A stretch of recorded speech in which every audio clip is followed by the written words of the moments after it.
चलिए, good morning all of you student. Good morning sir.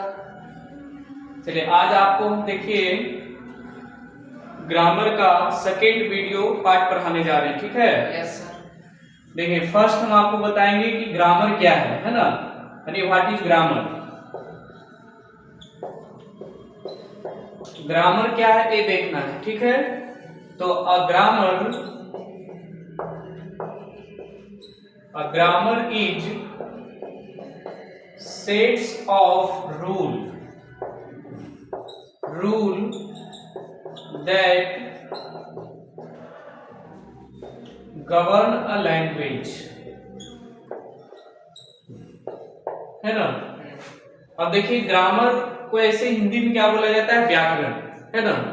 कहता है कि हिंदी की किसी भी भाषा का जो अनुशासित करने के नियम होता है उसे हम अंग्रेजी में ग्रामर कहते हैं और हिंदी में व्याकरण कहते हैं। वह होता है मतलब रूल मतलब नियम, गवर्न मतलब अनुशासित करना, और लैंग्वेज मतलब किसी भी भाषा का जो अनुशासित करने का जो नियम होता है उसे हम अंग्रेजी में क्या बोलते हैं? ग्रामर, और हिंदी में व्याकरण। अब देखिए, ग्रामर को कितने भाग में रखा गया है ना। जैसे मान लीजिए आप काइंड्स ऑफ ग्रामर,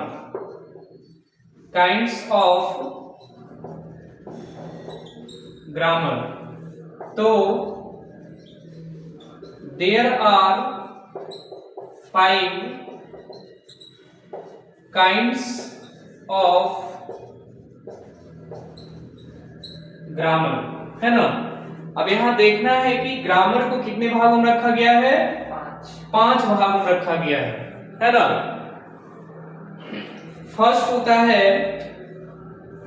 फर्स्ट हम लिखेंगे ऑर्थोग्राफी,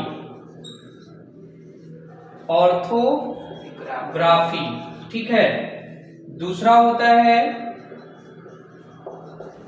इटमोलॉजी, तीसरा होता है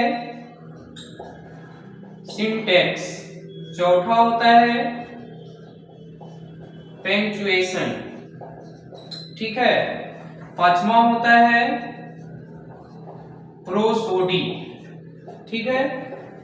तो ग्रामर को कितने भागों में रखा गया है? 5 भागों में रखा गया है, ये ध्यान रखना है। फर्स्ट है ऑर्थोग्राफी, दूसरा है इटमोलॉजी, तीसरा है सिंटैक्स, चौथा है पंक्चुएशन, पांचवा है प्रोसोडी, है ना। तो अब देखिए कि हम लोग जो है ऑर्थोग्राफी से क्या सीखते हैं, है ना, ये ध्यान रखना है। तो ऑर्थोग्राफी से हम लोग सीखते हैं स्टडी ऑफ अल्फाबेट,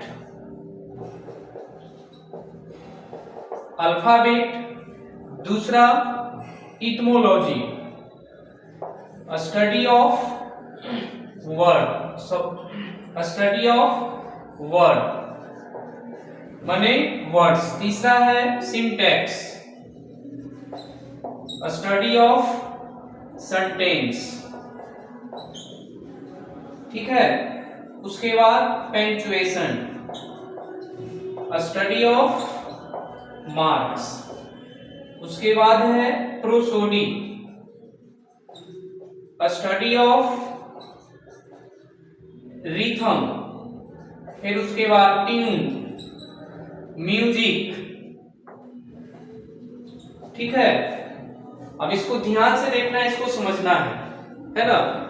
तो ध्यान से देखना है। सबसे पहले अगर हमसे कोई पूछता है, इसके पहले बिफोर वीडियो में आपको हम बता चुके थे कि इंग्लिश क्या है ना, और उसमें सेंटेंस, वर्ड वगैरह सब जो बताया गया था। सबसे अब देखना है कि ग्रामर, ये सब देखिए आपको कंपटीशन में आएगा नहीं, लेकिन वो शर्तें आपको जानना है, ठीक है। देखिए, ग्रामर की तो समझा दें, इसमें कोई दिक्कत नहीं ना। अब देखिए काइंड्स ऑफ ग्रामर, कितने भागों में रखा गया ग्रामर को? 5 भागों में। तो सबसे पहले देखिए ऑर्थोग्राफी, जिसका स्टडी ऑफ अल्फाबेट जैसे ABCD, ठीक है। अंग्रेजी का सबसे छोटी यूनिट जो होता है क्या होता है? ABCD होता है ना। ABCD जब ये आपस में टूटा हुआ रहता है ना। और जब इसको अगर हम वर्ड जो यूनिट है, अगर ABCD को अगर हम एक कर देंगे, ठीक है। मान लेते हैं कि यूनिट आपका दिया गया है, मान लेते हैं हाउस, HOUSE। अब देखिए अलग अलग है ना, ये क्या है? अल्फाबेट है, अलग अलग है। अगर इसी को अगर हम एक कर देंगे तो क्या बन जाएगा, एक वर्ड बन जाएगा, है ना। तो हम कहां सीखते हैं, इटमोलॉजी से, जो स्टडी ऑफ वर्ड्स, जो हमें शब्दों का अध्ययन कराता है ना। फिर नेक्स्ट देखिए सिंटेक्स है। सिंटेक्स जो स्टडी ऑफ सेंटेंस। अब जब वर्ड आपस में मिलेगा तो क्या बनेगा, सेंटेंस बनेगा। सेंटेंस के बाद इसका डिफिनीशन इसके पहले वीडियो में दे चुके हैं, देख लेना है कि जब हम स्टडी ऑफ सेंटेंस, जो वर्ड माने अल्फाबेट को जब आपस में मिलाएंगे तो क्या बनेगा, वर्ड। और वर्ड को अगर जब हम आपस में मिलाएंगे तो क्या बनेगा, सेंटेंस। उसके बाद देखिए अब मान लेते हैं कि पंक्चुएशन, स्टडी ऑफ मार्क्स, जो हमें चिन्हों का अध्ययन कराता है।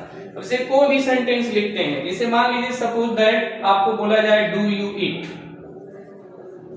अब देखिए अगर मान लेते हैं आप क्या कहता है, क्या आप खाते हैं, तो यस। अब यहां पर अगर हम फुल स्टॉप देते हैं तो क्या होगा, रॉन्ग हो जाएगा। तो क्या देंगे हम, क्वेश्चन मार्क का प्रयोग करेंगे।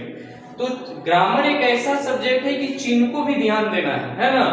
तो जो हम यानी पंक्चुएशन वही यानी स्टडी ऑफ मार्क्स, जो हमें चिन्हों का अध्ययन कराता है। पांचवा देखिए है प्रोसोडी। प्रोसोडी जो study of rhythm tune music, यानी कहने का मतलब जो ताल में ताल मिला के गाया जाए बजाया जाए, है ना। अब जैसे मान लीजिए संगीत होता है, कभी देखते हैं कि स्कूल वगैरह में राष्ट्रीय गान होता है तो उसको भी एक गाने का एक समय होता है, एक लिमिट होता है। ऐसा नहीं कि मान लीजिए उसके अनुसार क्या होता है, म्यूजिक बजता है ना, उसके अनुसार हम लोग गाते हैं। ऐसा नहीं कि मान लीजिए कि धुन कहीं और बज रहा है और म्यूजिक कहीं और सॉरी मतलब गा कहीं और रहे हैं, है ना। तो ऐसा नहीं होना चाहिए। मतलब जो जिस तरह से संगीत गाया जाएगा उस तरह से हमें आपको म्यूजिक भी बजाना होगा, ताल में ताल मिला के गाया जाए बजाया जाए, ठीक है। उसी से हम लोग कहाँ सीखते हैं, प्रोसोडी से सीखते हैं, ठीक है। चलिए इसमें कोई दिक्कत नहीं ना, समझ गए। तो ग्रामर को कितने पार्ट होता है, 5 पार्ट होता है। पहला ऑर्थोग्राफी, इटमोलॉजी, सिंटैक्स, पंक्चुएशन, प्रोसोडी, हो गया।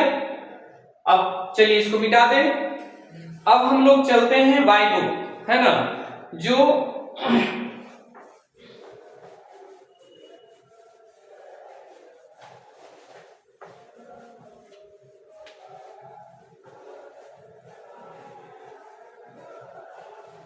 चलिए नेक्स्ट वीडियो के लिए आप चैनल को सब्सक्राइब करें। अगले क्लास में आपको नाउन बताया जाएगा, है ना। जो आपको जो पास्ट ऑफ स्पीच, जो आज तक कंपटीशन में पास्ट ऑफ स्पीच के बारे में हमको जानना है ना। तो नेक्स्ट वीडियो में आपको बताया जाएगा। चलिए थैंक यू।